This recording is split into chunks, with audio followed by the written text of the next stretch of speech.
মঙ্গলবার সকালবেলা ঢাকা বিমানবন্দরে দৃশ্যমান এই কিট ব্যাগ আর লাগেজের বহর গাড়িতে ওঠার অপেক্ষায়।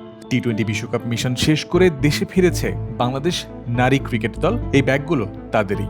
নিগার সুলতানা জ্যোতি, মারুফা আক্তাররা অর্জনের ঝুলিতে নিয়ে এসেছেন 2টি জয়, সঙ্গে আছে 3টি পরাজয়ও। আসরে বাংলাদেশের পক্ষে সর্বোচ্চ রান সংগ্রাহক ক্যাপ্টেন নিজেই 95.48 স্ট্রাইক রেটে 127 রান তিনি করেছেন 5টি ম্যাচ খেলে।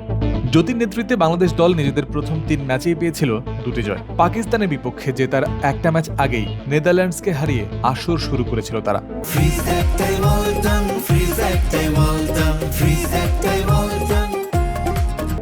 ডাচদের বিপক্ষে ওই ম্যাচে 50 করে ম্যাচ সেরা হয়েছিলেন বাংলাদেশের ওপেনার জোয়াইরিয়া ফেরদৌস জয়িতা, যেটা আবার ছিল তার প্রথম বিশ্বকাপ ম্যাচ।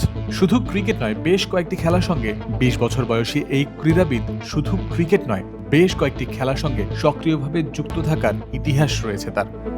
2023 সালের যুব গেমসে সকালে স্বর্ণপদক জেতেন শটপুট ইভেন্টে, দুপুরে অধিনায়ক হয়ে খুলনাকে চ্যাম্পিয়ন করেন হকিতে, আর সন্ধ্যায় আবার কাবাডিতেও হয়ে যান চ্যাম্পিয়ন। যদিও এখন ক্রিকেটকেই বেছে নিয়েছেন বিশেষ গুরুত্বে, বিশ্বকাপেও পাওয়ার হিটিং এর ঝলক তিনি দেখিয়েছেন ইতোমধ্যে।